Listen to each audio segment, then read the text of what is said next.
Hello my friend, welcome to the session of wellness wonder and learning. आज हम बात करेंगे डायबिटीज़ के बारे में। डायबिटीज़ जो एक मीठी बीमारी है लेकिन कड़वा सच है। आइए हम जानते हैं इसके असली कारण को, इसका सही लेवल क्या है और इसके बचाव के रास्ते क्या है। सबसे पहले हमें जानना चाहिए कि डायबिटीज़ है क्या।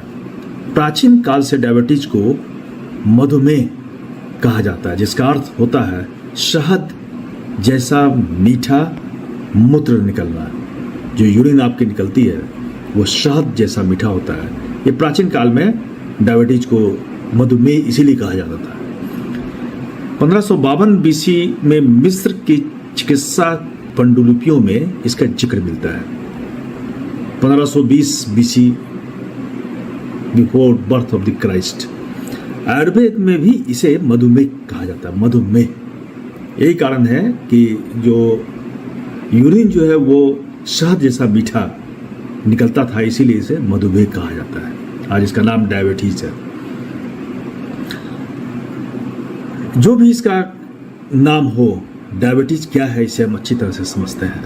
इसके पहले इसका सही रेंज जानना काफी आवश्यक है, क्योंकि डायबिटीज साधारण बीमारी नहीं है, बल्कि यह एक साइलेंट किलर है। यह धीरे धीरे शरीर को अंदर से खा जाता है, पर सही जानकारी, सही आदतें और सही समय पर नियंत्रण से इसे रोका भी जा सकता है और नियंत्रित भी किया जा सकता है, कंट्रोल किया जा सकता है। कहते हैं डायबिटीज के मेजरमेंट के बारे में।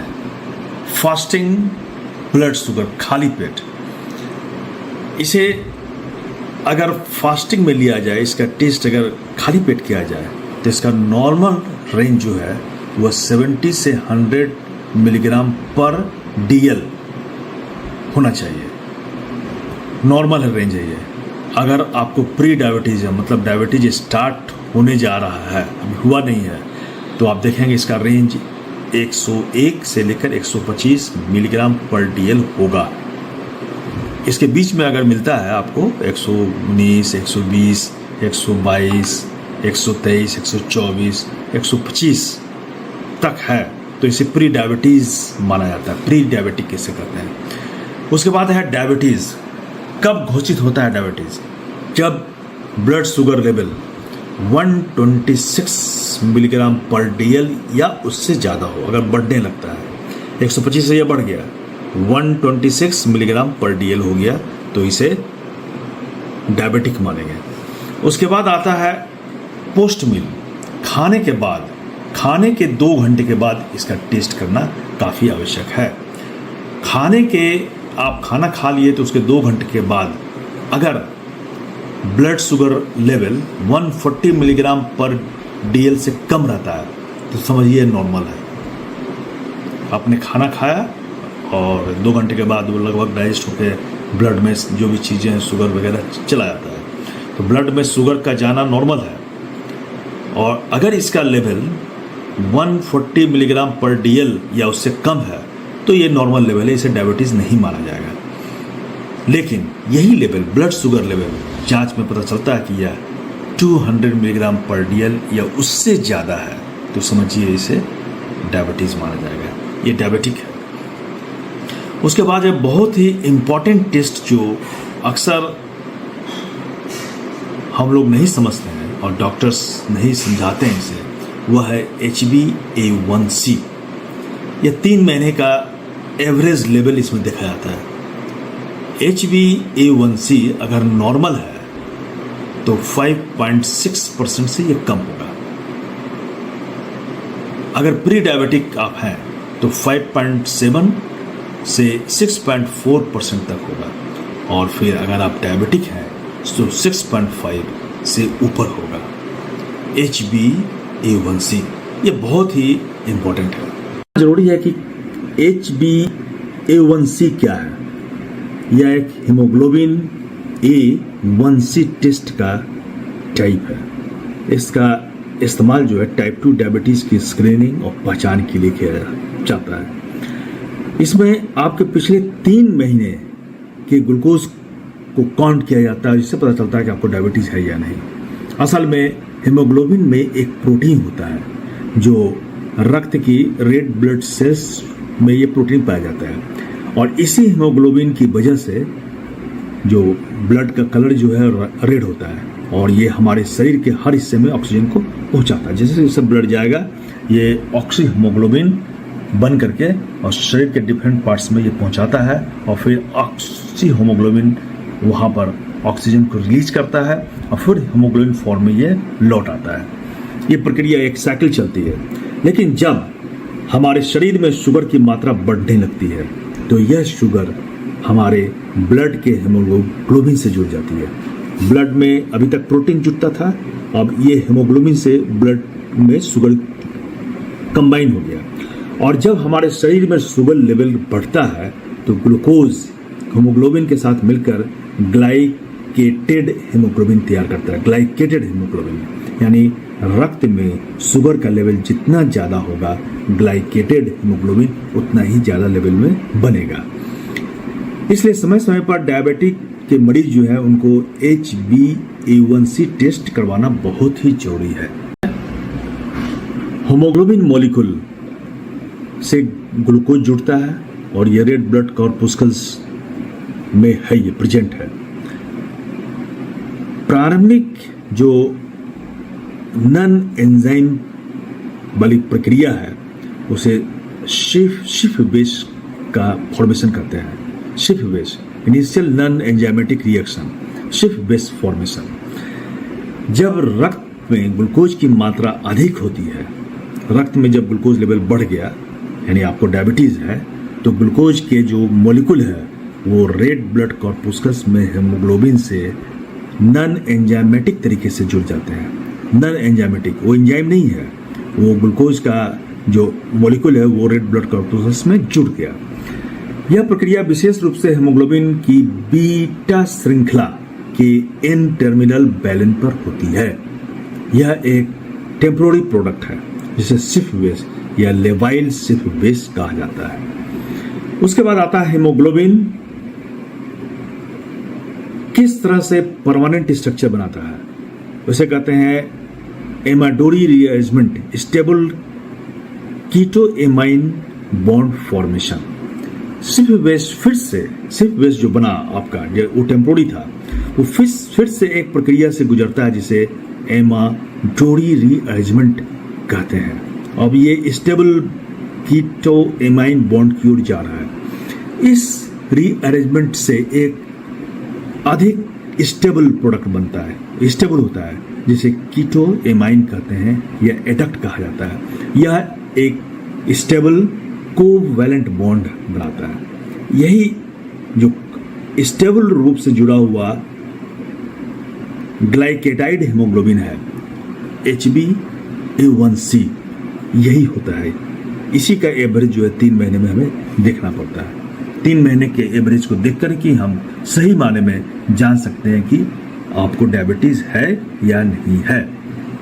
अब देखिए इसकी प्रक्रिया को हम जानते हैं। इसमें देखते हैं ग्लूकोज शिफ बेस बनाता है और फिर एमाडोरी रीअरेंजमेंट से वो advanced glycation end products AGEs बनाता है। यही जो है इसी को हमें देखना है 3 महीने में उसका एवरेज क्या है। अब हम जानते हैं कि HbA1c के गठन को, जो इसका फॉर्मेशन होता है, इसे रोका जा सकता है या नहीं। HbA1c के गठन को पूरी तरह से नहीं रोका जा सकता। यह जब स्टेबल फॉर्मेशन की ओर बढ़ गया तो इसे हम पूरी तरह से नहीं रोक सकते हैं, क्योंकि यह रक्त के ग्लूकोज में, रक्त में जो ग्लूकोज है कि स्तर से सीधे जुड़ जाता है, डायरेक्टली वो जुड़ता है और यह एक प्राकृतिक प्रक्रिया है, नेचुरल प्रोसेस है। HbA1c यानी ग्लूकोज से बना हुआ हेमोग्लोबिन पिछले 2 से 3 महीनों में आपके एवरेज ब्लड शुगर स्तर को दिखाता है कि आपका एवरेज ब्लड शुगर क्या है। हालांकि डायबिटीज के प्रबंधन के लिए इसे कम किया जा सकता है, इसे नियंत्रित किया जा सकता है। इसके लिए संतुलित आहार, नियमित व्यायाम और दवाओं के नियमित सेवन से, जीवन शैली में बदलाव करने से, और सभी बदलाव आप अगर डॉक्टर की सलाह से करते हैं तो इसे कंट्रोल किया जा सकता है। इसके बनना को पूरी तरह से नहीं रोक सकते हैं। अब आगे हम जानते हैं HbA1c बन गया, इसके गठन को, इसके बनने को, इसके फॉर्मेशन को पूरी तरह से रोका नहीं जा सकता है, क्योंकि यह रक्त में ग्लूकोज के स्तर से सीधा जुड़ा हुआ है। ग्लूकोज का लेवल बढ़ा हुआ है और इससे सीधा जुड़ा हुआ है। अगर ग्लूकोज लेवल कम रहेगा तो ये नहीं बनेगा, लेकिन ग्लूकोज लेवल ब्लड में बढ़ा हुआ है तो ये बन जाएगा। और यह एक प्राकृतिक प्रक्रिया है, नेचुरल रूप से ये होता है। HbA1c यानी ग्लूकोज से बना हुआ हीमोग्लोबिन, ग्लूकोज जो हीमोग्लोबिन से जाकर कंबाइन हो गया, पिछले 2 से 3 महीने में आपके औसत ब्लड लेवल को, जो ब्लड में शुगर लेवल है, उसको ये दर्शाता है। हालांकि डायबिटीज के प्रबंधन के लिए इसे कम किया जा सकता है, इसे नियंत्रित किया जा सकता है, जिसके लिए संतुलित आहार, नियमित व्यायाम और दवाओं के नियमित सेवन जैसे जीवन शैली में बदलाव करने से इसे कंट्रोल किया जा सकता है। और ये सभी बदलाव अगर आप डॉक्टर की सलाह से करते हैं तो आप सही मायने में इसे मैनेज कर सकते हैं। अब HbA1c का निर्माण क्यों होता है? हेमोग्लोबिन जो Hb है, रेड ब्लड कॉर्पस्कल्स का हिस्सा है, जो शरीर के बाकी हिस्सों तक ऑक्सीजन को ले जाता है। यही जो हेमोग्लोबिन जो है, ये ऑक्सीजन से जब कंबाइन हो जाता है तो इसे ऑक्सी हेमोग्लोबिन कहते हैं। ये आगे बढ़ा और शरीर के डिफरेंट जो अंग हैं वहाँ पर ये ऑक्सीजन को छोड़ देता है, यानी ऑक्सी हेमोग्लोबिन में से ऑक्सीजन निकल गया तो Hb बचा ओनली, और फिर ये लौट के ये फिर चला आता है और फिर से ये ऑक्सीजन से जुड़ेगा। रक्त में मौजूद ग्लूकोज धीरे धीरे हेमोग्लोबिन से जुड़ने लगता है, क्योंकि ये रक्त में मौजूद हो गया, ज़्यादा मात्रा में ग्लूकोज आ गया तो धीरे धीरे हेमोग्लोबिन से जुड़ेगा, जिसे ग्लाइकेटेड हेमोग्लोबिन कहते हैं। ग्लाइकेटेड हेमोग्लोबिन यह एक गैर प्रतिवर्ती प्रक्रिया है, जिसका अर्थ है एक बार ग्लूकोज जुड़ने के बाद यह जो है HbA1c बनाता है, और फिर ये जो गैर प्रतिवर्ती प्रतिक्रिया यानी रिवर्सिबल नहीं है, इसे बहुत मुश्किल है रिवर्स करना।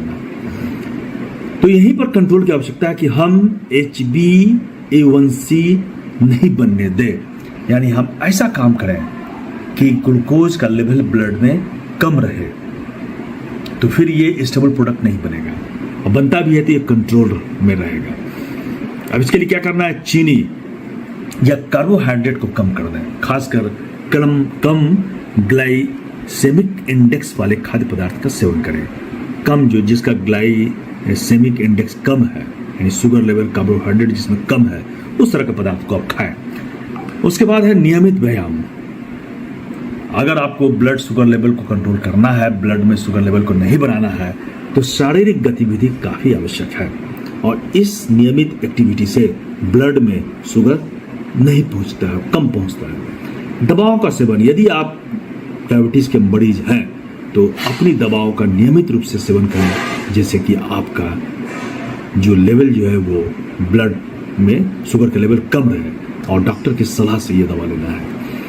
फिर नियमित जांच काफ़ी आवश्यक है। आपका HbA1c स्तर जो है वह नियमित रूप से जांच करवाना काफ़ी आवश्यक है, ताकि पता चले कि आप अपने लक्ष्य स्तर तक पहुंच रहे हैं या नहीं। अब इसमें HbA1c के स्तर को कम करने या किसी भी जीवन शैली में बदलाव करने के लिए हमेशा अपने डॉक्टर या जो आपका डायटिशियन है उससे सलाह जरूर लें, और अगर ये स्थिर स्टेबल कीटोएमीन बॉन्ड बनता है तो इसे कंट्रोल करना बहुत ही मुश्किल होता है। इसीलिए डायबिटीज जो है खत्म नहीं होता है, क्योंकि ये प्रक्रिया बनना शुरू हो गया है और ये बनते रहता है। HbA1c एक स्टेबल प्रोडक्ट है, जिसमें कि ब्लड में ये बनता है और शुगर का इसमें, ग्लूकोज का इसमें अटैच होना जारी रहता है।